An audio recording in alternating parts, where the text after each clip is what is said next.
Hello, this is Davey from DVJ Figures, and this is my review of the 6th scale Darth Nihilus figure from Hot Toys. This is part of their video game masterpiece series, Darth Nihilus being one of the main antagonists of Knights of the Old Republic 2, the Sith Lords. When I saw this figure, I just had to get it, because I've always been a big fan of the Knights of the Old Republic games, and I particularly like Darth Nihilus because I just think he was a really interesting and cool looking villain, and I think Hot Toys have done a great job of capturing that. Of course, given he wears a mask and we never see his face, it wouldn't have been that much of a challenge to capture his in-game likeness, but despite that, they still did a good job.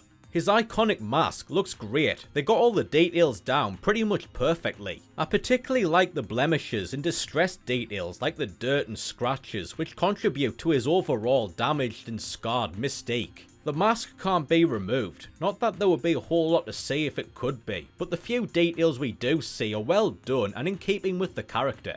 You can also pull back his hood to see his dreadlock hairstyle, which was never seen in game and could easily have been overlooked, which just goes to show the level of detail Hot Toys always strives for. Likewise, they did a great job with the outfit. He's wearing his dark Jedi robes, he's got his cloak, tunic and trousers, all made from a nice thick and rough fabric. Then beneath that, on the chest and arms, there's a kind of leathery material, similar to what they use for Darth Vader's costume. The bottoms of his robes and cloak are all ripped and dirty to contribute to his rough and weathered appearance, and I like his big heavy boots as well. The hems of his robes and cloak also have wires inside so they can be pulled out and styled to give him a cool windswept look. He's got a decent level of posability, pretty much the standard for Hot Toys. You can raise the arms forwards and to the sides and over the head and bend them at the elbows. He bends a little bit at the waist and the legs have a good range of motion also, although the amount of clothing he has on means it can be a little annoying moving the limbs in the exact position you want them, and it can also be a bit difficult to balance the figure and get him to stand on his own. Let's now take a look inside the box. He doesn't have a huge range of accessories, just because he doesn't have that much stuff in the game. Of course, he has his lightsaber, which matches the hilt from the game more or less perfectly. As usual, the blade is detachable and you've got two different styles. There's the straight style and then there's the wide blade to make it look like he's swinging it in an arc. The hilt can be hung from his belt with the little hook bits that can be attached to the bottom. But you've got to be careful with these since they're really small so they can easily be dropped and get lost, so that's something to watch out for.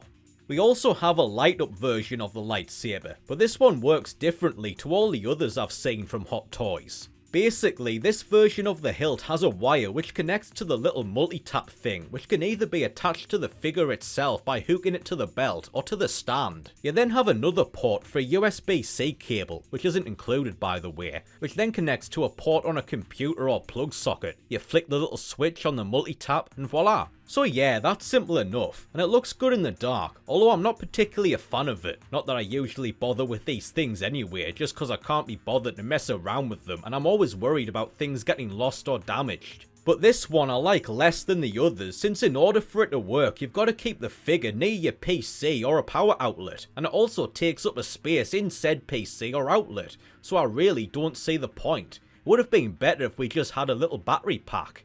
As usual, we've got a selection of hands for holding the lightsaber and doing different poses, like pointing and using the force. You attach and detach these in the usual manner, but these are more irritating than usual because he's wearing these big long gloves that cover about half of the forearms, but the socket for the joint is all the way at the wrist, so you can't see if the joint is meeting the socket, so it can be a bit annoying and fiddly attaching the hands.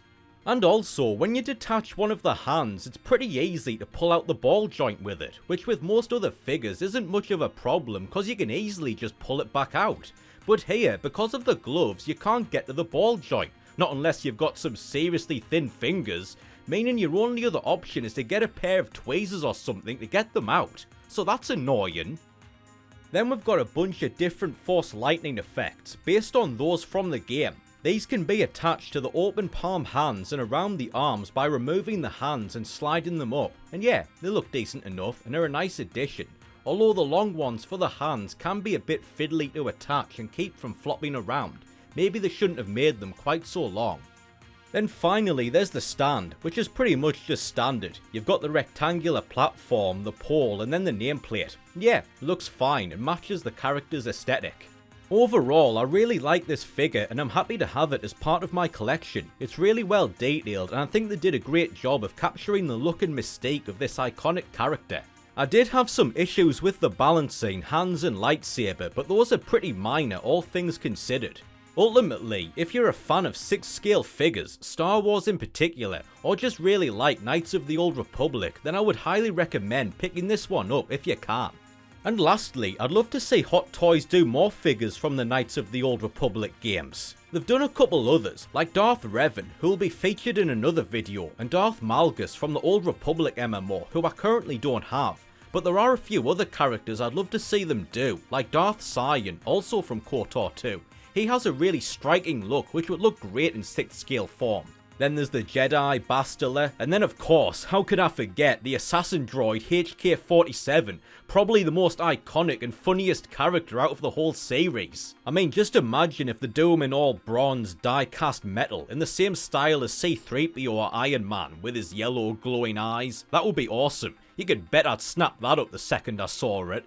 Anyway, that was my review of the 6th scale Darth Nihilus figure from Hot Toys. Thank you very much for watching the video. I hope you enjoyed and found it informative.